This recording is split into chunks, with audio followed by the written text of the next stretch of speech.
ये चौक है बड़ी पट्टी का चौक कहा जाता है और मेरे साथ महायुति के उम्मीदवार खद्दारे जी है। अदानी ने धारावी डेवलप करने को सोचा है, उसका काम भी शुरू है। ये मुद्दा बहुत बड़ा मुद्दा धारावी के चुनाव में दिखाई दे रहा है। उद्धव ठाकरे ने ये मुद्दा कोल्हापुर की सभा में भी निकाला था और पूरे इस मुद्दे के इर्द गिर्द विधानसभा के चुनाव हो सकते हैं।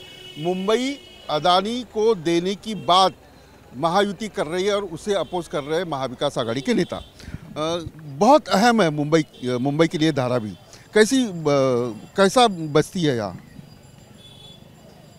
धारावी पूरे मुंबई का नहीं तो पूरे हिंदुस्तान का नेतृत्व करती है, पूरे वर्ल्ड का नेतृत्व करती है। आप अगर गलियों में घूमेंगे तो यहाँ पर आपको अमेरिका के नागरिक मिलेंगे, जापान के नागरिक भी मिलेंगे और पूरे देश से जो जाति के लोग हैं, प्रजाति के लोग हैं, उनका सभी का नेतृत्व यहाँ पर आपको दिखेगा।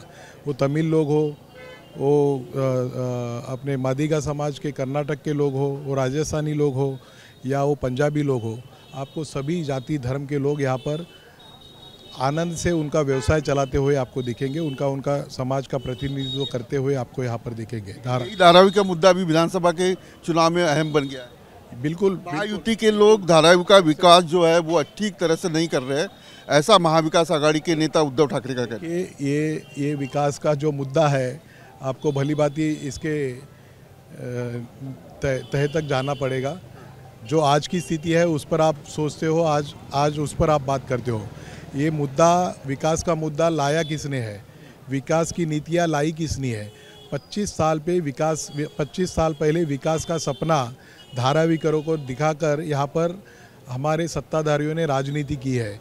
मुझे उनसे एक ही क्वेश्चन करना है।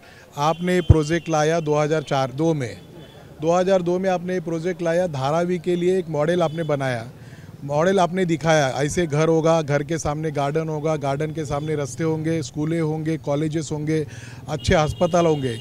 ये हमने नहीं दिखाया। ये सपना उन दिनों के एकनाथ जी गायकवाड़ साहब जो यहाँ का प्रतिनिधित्व करती थी, उनकी बेटी वर्षाताई गायकवाड़ जो यहाँ का प्रतिनिधित्व करती थी, उन्होंने ये सपना धारावीकरों को 25 साल पहले दिखाया।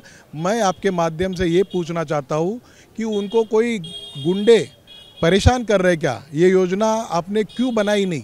ये योजना आपने इतने सालों से क्यों रोकी? मैं उनको क्वेश्चन करता हूँ। अगर उनको कोई किसी ने डरा के धमका के ये योजना बंद करवा के रखी होगी तो मुझे कृपा करके उनके माध्यम से जवाब दीजिए। ऐसे लोगों से जाके मैं हाथ जोड़ूंगा कि भाई आप वर्षा जी को क्यों डरा रहे हो? ये योजना होने दीजिए। धारावीकरों का विकास, अगर वर्षा ताई ने एक सपना हमें दिखाया था, उनके मॉडल यहाँ पर गली गली में कोने कोने में उन्होंने बनाए थे, आपको याद होगा, उनको जाके आप पूछ सकते हो। तो ये योजना, जो सपना उन्होंने पूरा क्यों नहीं किया, ये मेरा क्वेश्चन है। आज मैं आपसे पूछता हूँ, महायुति की ओर से धारावी का एक प्लान जो है वो किया गया, जीआर भी निकला है, काम भी शुरू हो गया। धारावीकर को कितने स्क्वायर फीट का घर मिलना है? आज उस योजना के तहत आपको मैं फिर से हिस्ट्री में लेके जाना चाहूँगा, क्योंकि ये योजना 1985 से शुरुआत हुई है। धारावी रीडेवलपमेंट प्रोजेक्ट और धारावी के जो झोपड़ियों का पुनर्वसन और उसका विकास, ये योजना 1985 से शुरुआत हुआ। 1985 में जो इन्होंने योजना लाई, उस योजना के तहत 180 स्क्वायर फीट का घर देने का वादा इन्होंने किया था। 180 फुटों के कम से कम 2000 घर यहाँ पर उपलब्ध है जो 1985 में बने हैं। तो उन लोगों को आपने 1985 में 180 फुट का घर दिया।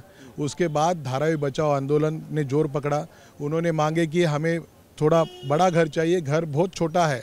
तो बहुत मुश्किलों के बाद 1995 में दूसरी योजना आई और उसके तहत 225 फुट का घर इन्होंने दिया। पूरे कार्यकाल में एक ही परिवार राज कर रहा है, आप समझिए। इसके बीच कोई दूसरा परिवार यहाँ पर आया नहीं, कोई दूसरा परिवार यहाँ का नेतृत्व किसी ने किया भी नहीं और किसी ने किसी की चीज़ की मांग भी रखी नहीं। एक ही परिवार मेरा सवाल अभी कितना, अभी की सरकार कितने स्क्वायर फुट का घर दे रही है? उनकी मांगे 500 स्क्वायर फीट मिलना। आपको इस चीज़ को मद्देनज़र रखना ही होगा, क्योंकि आपको दोनों चीज़ों को कंपेयर करना होगा। इसलिए मैं पीछे जा रहा हूँ, क्योंकि 180 फुट का घर, फिर 225 फुट का घर, फिर 269 फुट का घर। आपको किसने रोका था 1000 फुट का घर देने के लिए? मैं वर्षा जी को क्वेश्चन करता हूँ कि आपके दिलों में, दिमाग में अगर धारावी करो के अच्छे घर का सपना था तो आपने 180 फुट का घर क्यों दिया, 225 फुट का घर क्यों दिया, आपने 500 फुट, 1000 फुट, 800 फुट का घर क्यों नहीं दिया? आप भी सत्ता में थी, आपके मुख्यमंत्री थे और पिछले 20 साल से आपका मुख्यमंत्री रहा है। आज महायुति की सरकार आज 2 सालों से है आज, और हमारी सरकार ने 350 फुट का कारपेट का घर देने का वादा धारावीकरों को किया हुआ है। और धारावी की जो भी समस्या होगी, धारावी की और भी कोई समस्या होगी तो सुनने के लिए हम बैठे हैं ना। सबसे पहला मैं आपको इस चैनल के माध्यम से बताना चाहता हूँ कि धारावी में जो धारावीकरों की समस्या है उसमें से मैं भी एक हूँ। मेरे बहुत सारे घर यहाँ पर है, बहुत सारे घर यहाँ पर है। जब अदानी डेवलपमेंट करने के लिए आएंगे तो मेरी लड़ाई उनसे डायरेक्ट मेरे से होगी, क्योंकि मेरे भी घर है, मैं भी एक यहाँ का लाभार्थी हूँ और मेरा भी नुकसान होगा तो मैं कैसे सहूँगा? मैं धारावीकरों के साथ रहूँगा। अगर कोई भी इंसान आता है और कोई स्कीम वो सेटअप करने के लिए जाना चाहता है तो पहले तो उसको मेरे साथ लड़ना होगा और मैं उनके साथ रहूँगा, मेरे धारावीकरों के साथ रहूँगा। उनकी हर समस्याओं का समाधान होने तक ये प्रोजेक्ट की शुरुआत नहीं होगी। मैं आपके वादा। 1-2 सवाल मेरे मन में है।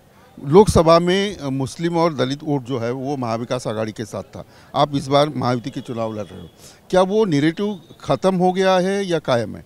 कुछ ऐसा लगता है कि कटेंगे या बटेंगे ऐसा प्रचार भाजपा महायुति कर रही है? मैं सेक्युलर विचारधारा पर बिलीव करने वाला इंसान हूँ, क्योंकि मैंने यहाँ के मेरे कारखानदारी, मेरे कारोबार यहीं पर है। ये मस्जिद को लगकर मेरे कारखाने हैं, तो मैं यहीं के लोगों से जुड़ा हूँ पिछले 30 सालों से। तो मेरे ये हिंदू मुस्लिम ये सब चीज़ों पर मैं बिलीव नहीं करता हूँ। ये सभी भाईचारा रखना, एक आम नागरिक, हम तो पहले एक इंडियन है, एक हिंदुस्तानी है और हिंदुस्तान के नागरिक हैं। बाद में हम किसी जाति धर्म के प्रांत के हैं।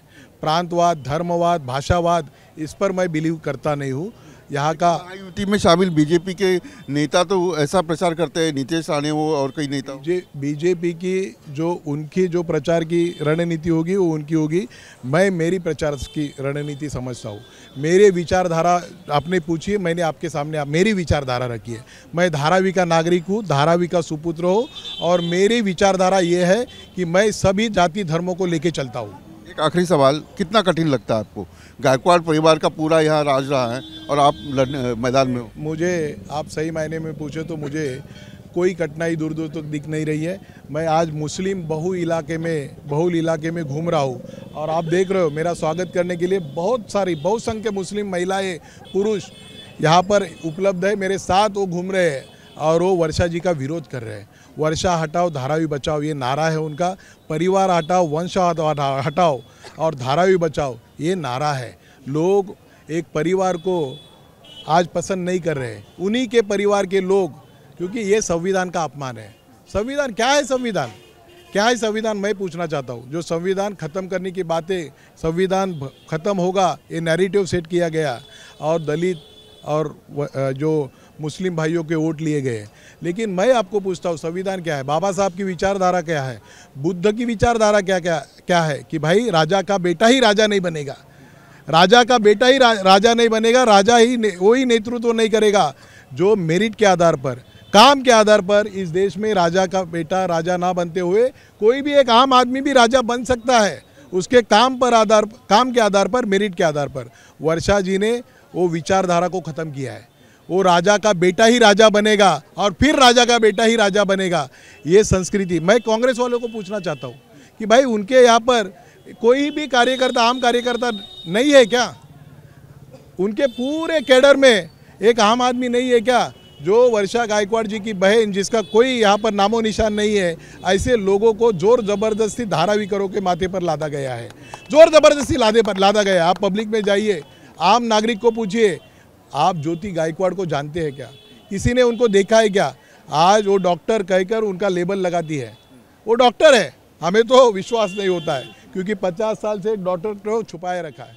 क्योंकि कोरोना काल में आपने देखा होगा पूरी दुनिया धारावी पर फोकस था और ऐसे काल में हमें मेडिकल की सुविधा उपलब्ध हो नहीं रही थी। मेडिकल की सुविधा ना उपलब्ध होने के कारण बहुत सारे धारावीकरों का मृत्यु हुआ, आपने देखा होगा। ऐसे हालात में अपनी डॉक्टर को छुपा के रखना ये क्या समाज नीति है? ऐसे डॉक्टर को घर पर छुपा के रख के, वो डॉक्टर नहीं है। लेकिन दूसरा एक सवाल है, आप भी राजनीति में दिखाई नहीं देते, आप भी राजनीति में नए हो। बिल्कुल, मैं राजनीति में ज़रूर नया हूँ, लेकिन मैं समाज नीति में पिछले 30-35 साल से मेरा कार्य है। मेरी स्कूल है, मैंने आपकी जानकारी के लिए मैं अभी बताऊंगा नहीं, लेकिन आप मेरी जानकारी ज़रूर लीजिए। मेरे बहुत सारे कार्य एट ए टाइम यहाँ पर चालू है। बहुत सारे कार्य भूख से रिलेटेड हो, शिक्षा से रिलेटेड हो, नौकरियों से रिलेटेड हो, महिला सक्षमीकरण के रिलेटेड हो, महिला शक्तिशाली करने से रिलेटेड हो। मेरे हर कार्य से रिलेटेड मेरा काम यहाँ पर धारावी में पिछले 10 सालों से शुरू हुआ है और मैं लोगों की सेवा में जुड़ा हूँ। मुझे कोई राजनीति या कोई इलेक्शन सामने रखकर, नज़र के सामने रखकर मैंने कोई समाज का काम किया नहीं है। मैंने हर टाइम मेरा काम शुरू रखा है और आगे भी जैसे ही 20 तारीख खत्म हो जाएगी मैं मेरे कामों से लगा रहूँगा। राजेश खंदारे वर्षा गायकवाड़ की बहन ज्योति गायकवाड़ के सामने है। धारावी में कड़ा मुकाबला दिखाई देगा। वीडियो जर्नलिस्ट कामेश के साथ विलास अटोले, न्यूज़ नेशन मुंबई।